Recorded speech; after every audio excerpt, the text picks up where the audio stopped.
갈라디아서 제5장 22절과 23절의 말씀입니다. 말씀을 봉독해 올립니다. 오직 성령의 열매는 사랑과 희락과 화평과 오래 참음과 자비와 양성과 충성과 온유와 절제니 이 같은 것을 금지할 법이 없느니라. 아멘. 사랑과 축복의 메시지 나눕니다. 사랑하고 축복합니다. 사랑하고 축복합니다. 네, 감사합니다. 오늘 역시 신약성경 갈라디아서 5장 22절과 23절에 있는 말씀을 중심해서 믿음의 열매 가운데 세 번째인 화평에 대해서 말씀을 전하고자 합니다. 오늘 또 하나님 앞에 나와 예배드리는 믿음의 성도 여러분, 오늘 또 하나님의 사랑과 은혜가 여러분에게 함께 하시기를 축원합니다. 그래서 오늘은 지난주에 이어서 세 번째 열매인 화평에 대한 말씀을 함께 나누고자 합니다. 여러분, 화평이라는 이 단어는 글자를 거꾸로 해도 평화라는 단어, 즉 피스, 평화입니다. 그래서 평화는 세계 모든 인류가 하나같이 꿈꾸는 소망이기도 합니다. 그럼에도 불구하고 우리는 연일 세계 곳곳에서 일어나는 전쟁, 그리고 테러, 또한 지진의 현상들을 미디어 매체를 통해서 자꾸 대하게 되는 것입니다. 그래서 전쟁과 테러 속에 살아가는 사람들에게 당신들이 가장 소망하는 것이 무엇입니까? 라고 하는 이런 질문을 던져본다고 하면은 아마 그들은 주저하지 아니하고 화평, 즉 평화를 원한다고 말할 것입니다. 그러므로 지금도 세계 각 나라의 눈과 귀는 이러한 분쟁 국가들을 향하고 있으며 또 세계 평화를 이루기 위한 수많은 노력을 계속하고 있지만은 여전히 전쟁과 싸움은 그치지를 않고 있습니다. 그렇다면 과연 오늘 우리는 진정한 평화를 누리면서 살아가고 있을까요? 그렇지 않을 것입니다. 모든 인간에게는 문명의 위기와 그리고 먹고 사는 문제와 그리고 성공과 실패 등 여전히 불안과 혼란 속에 살아가고 있는 것입니다. 그래서 이러한 불안과 혼란과 공포를 해결하기 위해서 사람들은 수없는 노력을 해보지만은 어디서도 역시 참된 평화와 평안은 찾아볼 수가 없다는 것입니다. 그런데 오늘 성경 말씀에 보면은 이 평화, 화평은 성령의 선물이라고 말씀하고 있습니다. 그럼에도 오늘날 우리가 이러한 평화를 누림에 있어서 무지한 두 가지 사실에 대해서 말씀하고 있는데, 첫째는 우리가 평화를 얻고자 하는 수많은 노력들을 하고 있지만은 그러나 평화를 깨뜨리는 진정한 원인이 무엇인지에 대해서는 많은 사람들이 무지하고 있다는 사실입니다. 여러분, 성경은 인간들의 모든 불화와 갈등과 싸움 이면에는 반드시 사탄이 존재한다고 말씀하고 있습니다. 그래서 사탄은 하나님과 인간과의 사이를 평화를 빼앗아버리고 더 나아가서 인간과 인간 간의 관계 속에 이루어지는 이런 평화를 빼앗아가고 뿐만 아니라 인간 자신과의 평화를 빼앗아가는 존재라고 말씀하고 있습니다. 그러니 모든 사람의 마음에 진정한 화평, 평안함이란 찾아볼 수가 없는 것이 오늘 우리 모두의 현실입니다. 그리고 두 번째로 참된 평화의 공급자가 누구이며 어디서 평화를 찾아야 되는지에 대한 무지함입니다. 여러분, 이 점에 대해서 신약성경 고린도서 5장 18절의 말씀을 보면은 바울은 이렇게 기록하고 있습니다. 시작. 모든 것이 하나님께로서 났으며 그가 그리스도로 말미암아 우리를 자기와 화목하게 하시고 또 우리에게 화목하게 하는 직분을 주셨으니 아멘. 그러니까 여러분, 하나님만이 유일한 평화의 근거가 되시고 하나님만이 모든 인간들에게 평화를 주시는 공급자가 되신다는 말씀입니다. 그리고 성령을 통해서만 우리의 삶에 진정한 화평의 열매가 맺어질 수 있음을 동시에 말씀하고 있습니다. 그렇다면 오늘 본문에서 말씀하는 성령의 열매, 즉 믿음의 열매로서의 화평이란 무엇을 의미하는 것일까요? 첫째로 하나님과의 화평을 말하는 것입니다. 여러분, 인류의 조상인 아담의 범죄 이후의 모든 인간은 하나님과의 불화의 관계, 즉 원수된 단절의 관계를 맺게 된 것입니다. 그럼에도 하나님은 이러한 인생과의 화평을 원하셨습니다. 그래서 하나님은 그 아들 예수 그리스도를 화목 제물로 주셔서 죄인된 인간들과 화목하기를 원하셨다는 말씀입니다. 그렇다면 여러분, 우리는 여기서 중요한 한 가지의 사실을 깨달을 것이 있습니다. 여러분, 그게 무엇인가 하니, 예를 들어서 우리가 어떤 사람에게 피해를 입혔다면 화해의 손길을 누가 먼저 내밀어야 될까요? 그건 당연히 가해자가 피해자를 찾아가서 화해와 용서의 손을 내밀어야 되는 것입니다. 여러분, 세상에 어떤 피해자가 가해를 찾아가서 이해하고 용서하겠으니 우리 앞으로 잘 살아보자고 그렇게 말할 사람이 있겠습니까? 이처럼 세상의 방법은 가해자가 피해자를 먼저 찾아가서 이해와 용서를 구해야 진정한 화목이 이루어질 수 있는 것입니다. 그렇지만 하나님의 방법은 그게 아니었습니다. 이 점에서 신약성경 로마서 5장 10절 첫 부분의 말씀을 보면은 바울 사도는 이렇게 기록하고 있습니다. 시작. 우리가 원수 되었을 때 그의 아들의 죽으심으로 말미암아 하나님과 화목하게 되었은즉 아멘.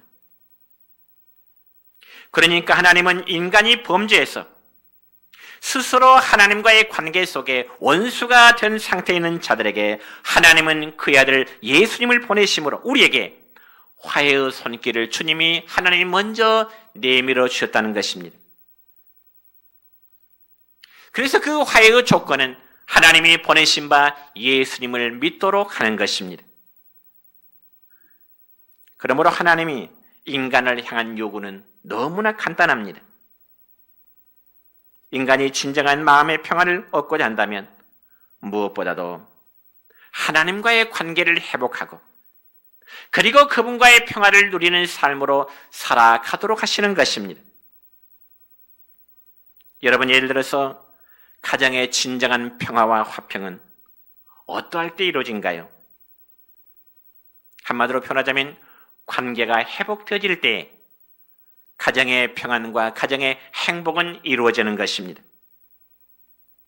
여러분, 예를 들어서 부부가 싸우다가도 어느 순간에 서로를 이해하고 받아들이면 관계가 회복되어지고 그 부부는 행복한 삶으로 다시금 살아갈 수 있는 것과 마찬가지입니다. 그래서 이는 마치 물고기가 물을 떠나 살 수 없듯이 모든 인간은 하나님이 만드셨기에 하나님 안에서만 참다운 화평, 평안함을 누릴 수 있다는 것입니다. 여러분, 이 점에 대해서 구약성경 믿음의 사람 욥은 욥기서 22장 21절로 22절에서 이렇게 말씀하고 있습니다. 시작. 너는 하나님과 화목하고 평안하라. 그리하면 복이 네게 임하리라. 청하건대 너는 하나님의 입에서 교훈을 받고 하나님의 말씀을 내 마음에 두라. 아멘. 그렇습니다, 여러분. 참된 안식과 평화와 화평은 오직 전능자이신 하나님께 돌아가 우리의 모든 죄를 잡아가고 그리고 참된 구원을 얻을 때에 가능하게 되는 것입니다. 믿으시기 바랍니다.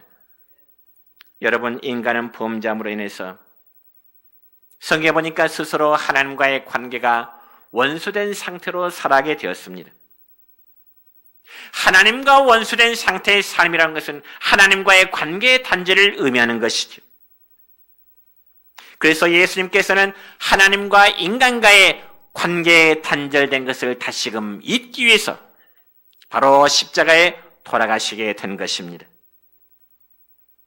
그 결과 하나님과 인간 사이는 다시금 하나님과 교제할 수 있게 되고, 하나님과 인간의 관계가 원수의 관계가 아니라 화목, 즉 화평의 관계로 회복되어진 것입니다. 바로 이 점에 대해서 신약성경 에베소 2장 14절로 16절까지의 말씀 보면 이렇게 기록됩니다. 시작. 그는 우리의 화평이신지라 둘로 하나를 만드사 원수된 것 곧 중간에 막힌 담을 자기 육체로 허시고 또 십자가로 이 둘을 한 몸으로 하나님과 화목하게 하려 하심이라. 아멘. 여러분, 그렇습니다. 예수님은 자신의 몸을 통하여 하나님과 인간 사이에 막혀진 이 죄악의 담을 헐어버리시고 하나님과 화목하도록 하셨던 것입니다.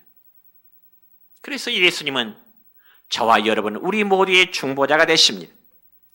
그리고 예수님은 우리에게 진정한 화평을 우리에게 가져다 주시는 분이십니다. 그리고 두 번째로 성령의 열매로서 화평이란 우리의 내적인 평화를 의미하는 것입니다. 여러분, 오늘날 인간이 가지는 가장 큰 문제는 내적인 평안이 없다는 것이랍니다.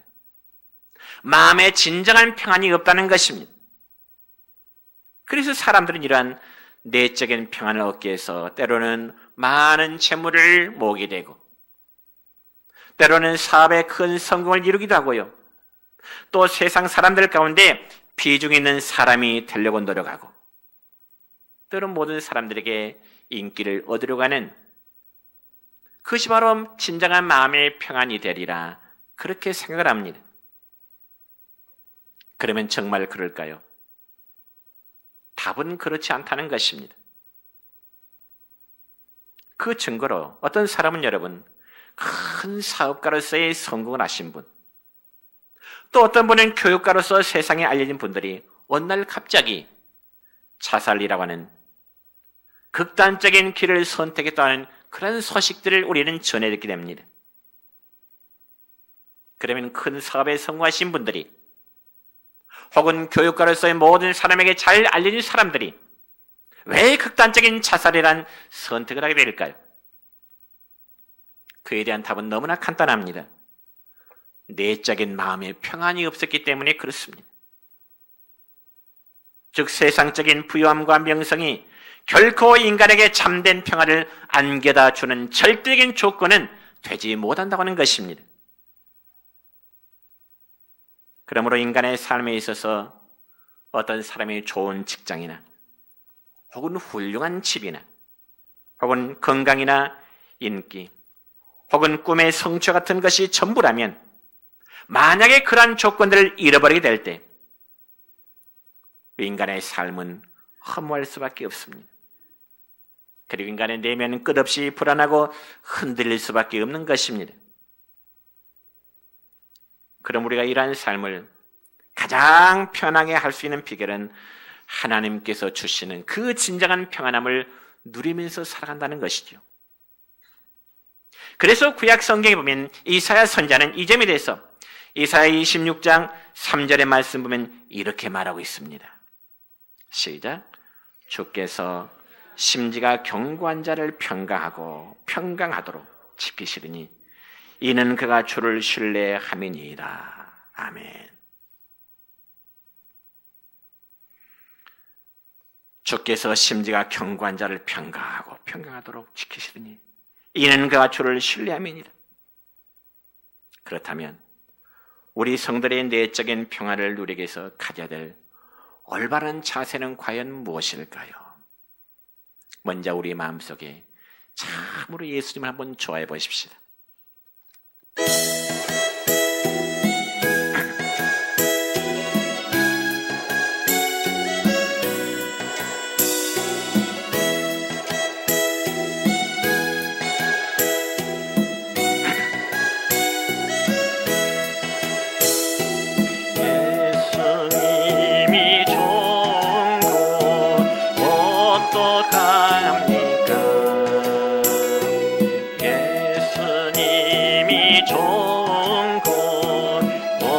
어떡합니까? 세상에 어떤 것도 비길 수 없네. 예수님이 좋은 것 어떡합니까? 예수님이 좋은 것 어떡합니까? 예수님이 좋은 것 어떡합니까? 날 위해 십자가를 지신 예수님, 예수님이 좋은 것 어떡합니까?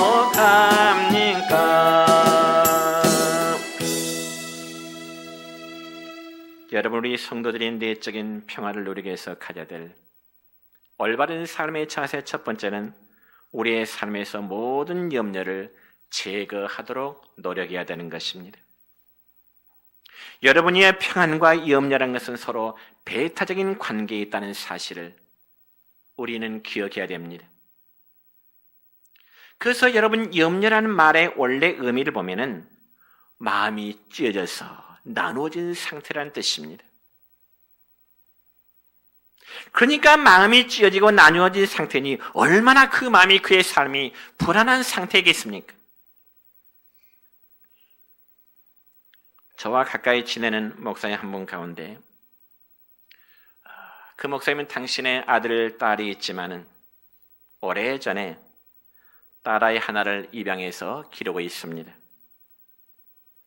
물론 입양한 그 딸이 입양될 때 나이는 그 당시는 4살이었지만은 이제는 그 아이가 커서 올해 대학교에 들어가는 대학생이 되는 중입니다. 그런데 그 아이를 처음 입양했을 때 그 4살짜리 어린아이의 마음이 얼마나 이제 찢어졌던지, 새로운 엄마의 곁을 잠시라도 떨어지려고 하질 않는 것입니다. 그래서 입양돼 와서 새로운 엄마 옆에 같이 앉아 있다가도 그 새엄마인 사모님이 잠깐만 일어나면은요, 아이가 소스라치게 놀라면서 소리를 지면서 우는 것입니다. 왜 그랬을까요? 그 아이는 자기가 낳은 엄마가 자기를 버린 것처럼 이 새 엄마도 혹시라도 자기를 버리지 않을까 하는 그 불안함과 두려움 때문에 그런 것입니다. 물론 지금은 그 아이가 대학생이 된 나이이기 때문에 물론 목사님과 사모님이 네 분이 며칠 동안 어디 출타하더라도 모든 생활에 자유함을 얻고 살아가고 있는 중입니다. 여러분, 그와 마찬가지로 우리에게도 이처럼 염려라는 것은 우리의 마음을 갈갈이 찧어서 나누어지고 그 결과 우리의 삶은 불안할 수밖에 없는 것입니다. 그리고 미래에 대한 희망을 갖지 못하게 하고요, 우리의 도움이 되시는 하나님을 바라보지도 못하도록 하는 것이 바로 염려라는 마음입니다. 그러니까 염려라는 것은 우리 모두가 경험해 보았듯이 한마디로 백해무익한 것입니다. 그래서 빌립보 4장 6절의 말씀을 보니까 이 바울 사도는 빌립보 교회 성도들에게 아무것도 염려하지 말라고, 그러면서 빌립보 교회 성도 여러분이요, 여러분의 삶의 매사에 감사하세요, 기뻐하세요, 그런 메시지를 전하게 된 것입니다. 그럼에도 어떤 사람들은 염려하지 말라는 말씀에 대해서 아마 이런 반론을 제기하기도 합니다. 아니, 사람이 살아다 보면은 끝없는 사건과 많은 문제가 발생하는데 어떻게 염려하지 않으며 살아갈 수 있느냐고요. 아마 그렇게 항변할 수 있을 것입니다. 어떤 분이 그렇게 저에게 묻는다면 저는 이렇게 답변해드리고 싶습니다. 그렇다면 당신이 염려하고 걱정함으로 얻어지는 유익이 무엇입니까? 한번 묻고 싶습니다. 염려하고 걱정함으로써 당신에게 얻어지는 그 유익이 과연 무엇입니까? 아마 하나도 없을 것입니다. 그러면 사랑하는 성도 여러분이요, 우리의 마음의 화평은 스스로 지켜나가도록 하는 노력이 필요한 것입니다. 예를 들어서 여러분, 우리나라의 평화도 저 군인들이 하늘과 땅 바다를 밤잠 안 자고 철책선을 지키기 때문에 하나의 국가가 평화가 유지되는 것처럼 우리의 마음도, 여러분 각자의 마음도 우리 스스로 지켜나가야지. 마음이 찢어지고 나눠지면 화평 대신 불안과 두려움만 있을 뿐인 것입니다. 우리의 마음속의 염려는 하나님을 바라보는 눈을 가리워버리게 됩니다. 그러므로 이 염려는 근본적으로 하나님의 보호와 인도하심이란 의심이며 신뢰의 결핍으로서 기쁨의 최고의 적이 무엇이냐? 염려라는 것입니다. 감사의 최고의 적이 무엇이냐? 염려라는 것이죠. 다시 한번 반복합니다. 우리 기쁨과 감사의 최대의 적이 무엇이냐? 염려라는 것입니다. 그리고 이런 염려는 세상으로 눈을 돌릴 때 일어나게 되는 것입니다. 그래서 고린도후서 1장 9절의 말씀 보니까 이런 말씀이 있습니다. 시작. 우리로 자기를 의지하지 말고 오직 죽은 자를 다시 살리시는 하나님만 의지하게 하심이라. 아멘. 그 두 번째는 하나님과 함께 동행해야 되는 것입니다. 여러분, 세상에서 가장 강력한 자연의 힘이라고 한다면 단연코 태풍을 꼽을 수 있습니다. 여러분, 그 중에서도요, 시속 200km를 넘어서는 강풍과 폭우를 동반한 저 미국의 허리케인 같은 그 태풍은요, 모든 것을 초토화시켜버리는 강력한 위력이 있잖아요. 그래서 해양학자들에 의하면 아무리 심한 바다 폭풍도 해면에서 10m 이하 바닷속에는 전혀 영향을 끼치지 않는다고 이야기들 하대요. 그와 마찬가지로 우리의 삶이 비록 미친 파도가 넘실대는 곳이지만 정말로 우리가 하나님과 함께 할 수 있다면 평안과 화평을 누릴 수 있다는 사실을 믿으시길 바랍니다. 여러분, 신약성경 사도행전 27장의 말씀 보면은 믿음의 사도 이 바울은요, 그의 선교사의 마지막인 저 로마를 갈 때 자신이 죄수의 몸으로 배를 타고 가게 됩니다. 그래서 바울이 마지막 선교지인 로마로 갈 때 자기 자신도 죄인의 몸으로 가는데 그 배에는 탄 인원이 276명이 배를 타게 되었습니다. 그런데 배를 타고 가는 도중에 뜻하지 않게 유라굴로라고 하는 큰 태풍을 만나게 됩니다. 그리고 배가 밀려 겨우 가우다라고 하는 작은 섬에 이제 머무르게 되는 거죠. 그래서 사공들은 무거운 짐들을 대부분 바다에 내던지고 언제쯤이나 태풍이 잔잔해질 것인가, 태풍이 잔잔해지기를 기다리고 있습니다. 그런데 사도행전 27장 20절의 말씀을 보니까 또 이런 말씀이 기록됩니다. 시작. 여러 날 동안 해도 별도 보이지 아니하고 큰 풍랑이 그대로 있음에 구원의 여망마저 없어졌더라. 여러분, 이처럼 태풍을 만나서 한 섬에 고립되어 있을 때 사람들의 심리가 어떻겠습니까? 불안할 수밖에 없겠죠. 앞날을 도무지 예견할 수가 없겠죠. 왜냐하면 먹을 식량도 거의 다 바다에 던져버렸기 때문에 당장 먹는 문제가 그들에게는 가장 시급한 문제이기 때문에 그렇습니다. 그래서 바울은 함께 배에 타고 있던 모든 사람들이 정말 미래 시간에서 불안에 떨고 있을 때 바울은 모든 사람들을 향하여 이렇게 선포합니다. 사도행전 27장 25절의 말씀입니다. 시작. 그러므로 여러분이여 안심하라. 나는 내게 말씀하신 그대로 되리라고 하나님을 믿노라. 아멘. 그러니까 위기에 처해서 모든 사람들이 정말 불안해하고 두려워 떨고 있는 상황에도 바울은 하나님이 자신과 함께 동행하고 있다는 그 사실을 깨달을 때 자기 자신도 안심할 뿐만 아니라 모든 사람들에게도 안심하도록 그런 메시지를 전하게 되는 것입니다. 사랑하는 성도 여러분이요, 안심하는 것에는 불안이 사라지게 되고요, 안심하는 마음속에는 평안이 있을 수밖에 없습니다. 그럼 우리 모두도 하나님과 동행하면서 이러한 내적인 평화와 평안 누릴 수 있기를 축원합니다. 세 번째는 사람들과의 화평을 말합니다. 여러분, 우리가 살아가다 내 주변의 사람들과 항상 좋은 관계로만 살아가지는 않게 되지요. 심지어는 부부간의 관계나 혹은 부모와 자식 간의 관계에도 갈등이 있을 수가 있습니다. 그런데 이런 갈등을 조장하는 자에 대해서 성경에서는 악한 영, 마귀라고 말씀하고 있습니다. 그래서 이 마귀라는 헬라의 단어 보면 디아볼로스라는 단어인데 이 뜻은 바로 쳐서 틈을 내는 자, 마귀가 쳐서 틈을 내는 자, 혹은 이간질하는 자, 마귀란 뜻이 그런 뜻입니다. 디아볼로스라는 헬라 단어에서 보면 쳐서 이간질 내는 것.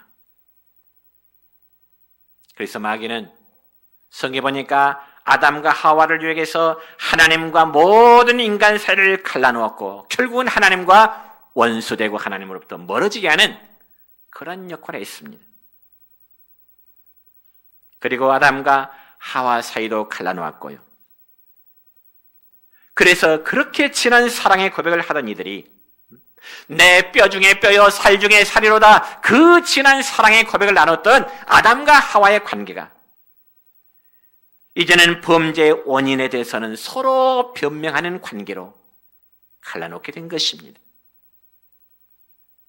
뿐만 아니라 마귀는 형과 동생의 사이를 갈라놓아 결국 인류 최초의 살인이라는 그런 비극을 가져오도록 만들게 된 것입니다. 더 나아가서 마귀는 나라와 나라와 그리고 인종과 인종의 사이를 갈라놓았고 때로는 교회와 교회의 관계 그리고 종교와 종교의 사이를 갈라놓고 갈등하도록 만들고 있다는 것입니다. 그러나 성령은 우리 안에 그리고 교회 안에 화평을 이루어 가십니다.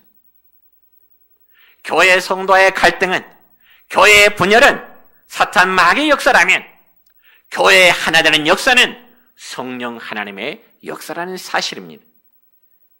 참으로 하나님과 사람, 사람과 사람, 그리고 사람과 자연의 모든 갈라짐과 분쟁과 싸움을 해결하신 이가 바로 우리 안에 거하신, 그리고 교회를 통치하시는 성령 하나님의 역사이십니다.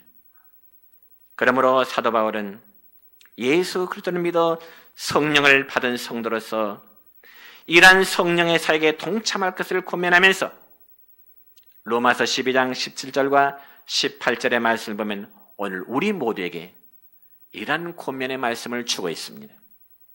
시작. 아무에게도 악을 악으로 갚지 말고 모든 사람 앞에서 선한 일을 도모하라. 할 수 있거든 너희로서는 모든 사람과 더불어 화목하라. 모든 사람과 더불어 화목하라. 이것이 하나님과 저와 우리 모두에게 주시는 말씀입니다. 모든 사람과 더불어 화목하는 자에게 그것에는 화평이 있겠지요. 진정한 화목이 있게 되는 것입니다.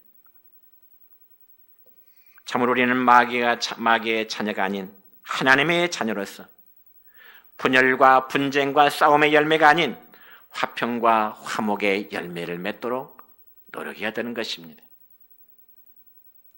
만약 우리 스스로가 나는 하나님께 속한 자라고 말하면서 여전히 싸움과 분열과 분쟁의 중심에 서 있다면, 또한 그것을 즐기는 자라면 우리는 우리의 신앙을 다시 한번 하나님 앞에서 재고해 봐야 됩니다. 나는 성령에 속한 사람인가? 아니면 여전히 나는 마귀의 지배 속에 살아가는 사람인가? 분명히 성경에 말씀합니다. 오직 성령의 열매는 화평이라고 말씀하십니다. 성도 여러분, 이제 마지막으로 성 프란시스 이야기 하나 드리고 말씀을 맺고자 합니다. 인류 역사상 가장 비참한 전쟁이라고 한다면 중세시대 약 200년 동안에 7차례나 있었던 십자군 전쟁입니다. 왜냐하면 예루살렘은 과거부터 지금까지 성지 순례를 하는 곳인데 그곳에 살고 있던 셀주크 투르크인들이 이 기독교인들을 이교도로 여기면서 기독교인들을 탄압하게 되는 것입니다. 그러면서 성지를 찾고자 하는데 생겨난 하나의 전쟁이지요. 그러니까 종교라는 명분으로 기독교인들은 예루살렘을 지키고자 하는 반면에 또 이슬람 교도들은 그 예루살렘을 다시금 탈환하고자 하는 전쟁으로 무수한 피를 흘렸던 전쟁이 약 200년 동안에 7차례 있었던 바로 십자군의 전쟁이었습니다. 그러다 보니 당시 아이들은 과가 되어버렸고요. 많은 여성들은 과부가 되어버렸습니다. 그리고 남자들은 시체가 되었고 가정은 지옥처럼 파괴되어버렸습니다. 그러다 보니 노인들은 고독하게 되었고 남은 사람은 상처투성이가 된 것이죠. 그러자 그때 이 성 프란시스는 이런 기도를 하게 됩니다. 주여, 나를 평화의 도구로서 주소서. 같이 읽겠습니다. 미움이 있는 곳에 사랑을, 상처가 있는 곳에 용서를, 분열이 있는 곳에 일치를, 위로받기보다는 위로하며, 의혹이 있는 곳에 믿음을 심게 하소서. 위로받기보다는 위로하며, 사랑받기보다는 사랑하며, 자기를 온전히 드림으로 영생을 얻기 때문이니 주여 나를 평화의 도구로 써 주소서. 여러분, 오늘 우리는 믿음의 열매 가운데 세 번째인 화평, 즉 화목, 평화에 대한 말씀을 살펴보았습니다. 우리는 하나님과 화평하고요, 그리고 사람과도 화평하고요, 내 안에 참된 화평을 누리기를 노력해야 되는 것입니다. 그래서 우리 모든 성도의 삶이 항상 화평의 삶이 되시기를 우리 주님의 이름으로 축원합니다.